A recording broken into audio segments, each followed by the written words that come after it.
Hello to the people. This is Infinite Midnight, and I am making my very first Honkai Star Rail video. Anyone who knows me right now knows I am absolutely hyper fixated on this game, and I have been since January of this year. So I wanted to make some predictions about 3.0. Fair warning, the video will contain spoilers for some stuff that has been covered in the game up until this point already. We are on patch 2.4 currently, so I want to warn you, there will be spoilers. It'll probably be a while before we get to 3.0, but we know that 3.0 is going to be the new planet Amphorius because of what Black Swan said at the end of 2.3. So, I'm here to make my predictions about what 3.0 might involve. This is not based on leaks or on anything unreleased. This is completely based on my observations while playing the game and accumulated from perhaps other people's observations when playing the game as well. So every single one of these is going to be just my opinion, and take it with a grain of salt. It's not based on leaks or anything like that. At the end of 2.3, Black Swan mentions Amphorius is a world fettered by 3 different paths. So, in other words, it's caught in a struggle between those 3 different paths, which means its destiny is unclear. Now, which 3 paths are they? I have an idea, and this is just my personal opinion.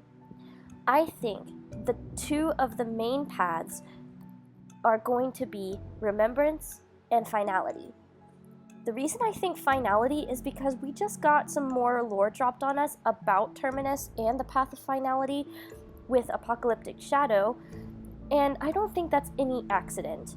It's also possible that Elio, Destiny Slave, the one who has the entire script, is a follower of Finality, since Terminus is living their life back to front with the human timeline. In other words, the human past is Terminus's future, while Terminus's past is the human's future, the rest of the universe's future. Which might be why Elio even has the script in the first place. That would explain a whole lot. That's why I think Finality is one of them, but why do I think Remembrance is one of them? Well, first of all, it's pretty obvious. I mean, between Black Swan saying that Amphorius is a world that Akivili never reached and is therefore only visible through the mirrors of the Garden of Recollection, that's a pretty big piece of evidence. But another thing is March 7th. March 7th. Her entire past is shrouded in mystery. However, due to certain reveals in the game, it is possible that she was once a memo keeper. She was frozen in 6-phased ice when she was first found. And of course, that seemed to be a detail that, just kind of cool. Kind of was a reason for her to be ice typing. But what else is ice typing? When you do Divergent and Simulated Universe, the Path of Remembrance revolves around ice and the freeze mechanic. So the Remembrance is associated with ice. But that's not the only reason that March 7th and the Remembrance might be connected. Another reason March might be connected with the Remembrance is because of what Black Swan said on Penacony.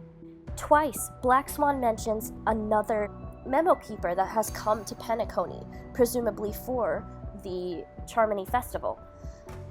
But where? We never met another memo keeper that we know of besides Black Swan. So who is it? Well, in the other tidbit that Black Swan mentions about this memo keeper, she mentions that this memo keeper likes to record their own memories using a camera. Okay, that's a lot more alarming, because March 7th uses a camera to log her memories. Not only that, but she came to Penacony with us. So maybe the reason we never met the other memo keeper that we knew of was because she was with us the entire time. Plus, there's more evidence in March's room itself. If you go into March's room, you're going to see a lot of pictures on display. The only thing is, these pictures aren't ones that March was present for, a lot of them. Like, if you look, they're all scenes from the game that we saw, but not that March 7th herself was there present for. Now, that could just be a cool detail in the game that is there to remind you, the player, about the adventures you've been through. It might not be anything that deep, but there is another mirror in March's room. And the mirror is associated with the Garden of Recollection. There's a mirror that we go into in order to do Memory of Chaos. And there's a mirror quite similar to that in March's room too. So, while they could be completely inconsequential game details, they could also be more evidence for this theory.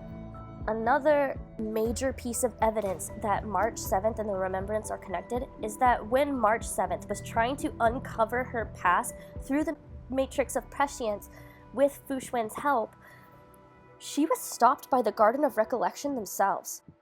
Why on earth would the Garden of Recollection step in to keep one random girl from remembering her past, unless the past is extremely significant to the grander scheme of things?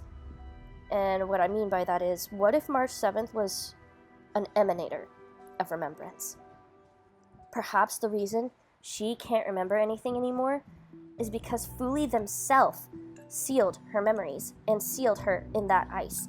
I don't say that just pulling that out of thin air. It was speculated upon in the game itself, where they talked about the fact that Fuli, the Eon of Remembrance themselves, might have sealed March 7th away.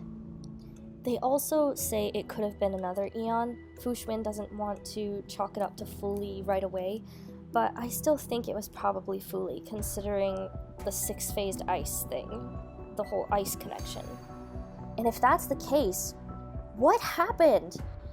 March 7th would have had to be incredibly important, at least to the story of the universe, in order for the Garden of Recollection to stop her from remembering. That is another huge reason why March 7th is likely connected with the Remembrance. And the fact that these tidbits are all getting dropped more and more frequently, and a lot on Penacony, tells me that the 3.0 story is probably going to involve a lot of remembrance and March's past. That's why I think remembrance is one of the paths that's binding Amphorius. So I mentioned the two, remembrance and finality, but I didn't mention the third path, and that's because I'm not entirely sure. We've seen that the destruction has been in quite a lot of these stories, so it could be that the third path is destruction. It could be that Amphorius has also been invaded by the Antimatter Legion, just like the Xianzhou was, and just like, Guerrilla 6 was. So it's possible that destruction once again makes an appearance. But there's also another theory that I have. I don't think we've seen the last of Sparkle or Sampo, and that leads me to think, what if the third path is Elation? The path of harmony was the one we were dealing with in Penacony, although it was a hedonistic land, a hedonistic paradise, which follows with Elation pretty well, but Aha wasn't actually involved in that story that we knew of. All we know is that Sparkle was hired by somebody in order to keep Firefly safe. Sparkle herself reveals this at the end of 2.3, which means if she was hired by somebody who knew the future, that had to be Elio, right? Pretty much. Had to be Elio. So Elio has hired Sparkle to essentially make sure that everybody got the best ending possible in Penacony, is what it sounded like from Sparkle's message.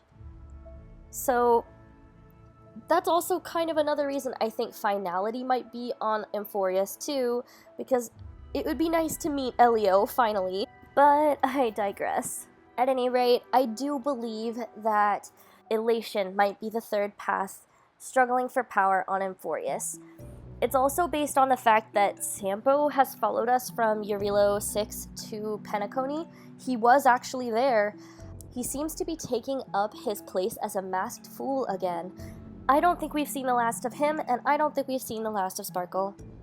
But that's only my speculation, and I wanted to throw that out there just because those were my thoughts. I really had a lot of them, and I wanted to get them out before 3.0 was in a discussion. So these are subject to change. This is only based on stuff I've seen in the game so far. So there you go. I hope that you enjoyed. I want to hear what you guys think, if anyone actually watches this. So please let me know. Do you agree with me? Or do you have some counterpoints? I want to hear them, because I'm all about the lore. Although, if I'm being honest, I don't really expect anybody to watch this. I only really made this video because I got frustrated that there's no one that is as hyperfixated on the game as I am to talk to you about theories. The people who play the game that I know don't really have the passion for theory making that I do, at least from my understanding. So I wanted to at least make this video just to get my thoughts out, because it was bugging me so bad. Another thing that I probably will do is I'll probably make a Dr. Ratio character analysis video, because he's my favorite character and he's extremely misunderstood by a lot of people. So I'm probably gonna do that next. But anyway, that's the video. You don't have to like or subscribe. If you made it to the end, then thank you so much for being one of the only people that I'm sure will watch this. And yeah, I may or may not see you again. Have a great day or night or whatever. Bye.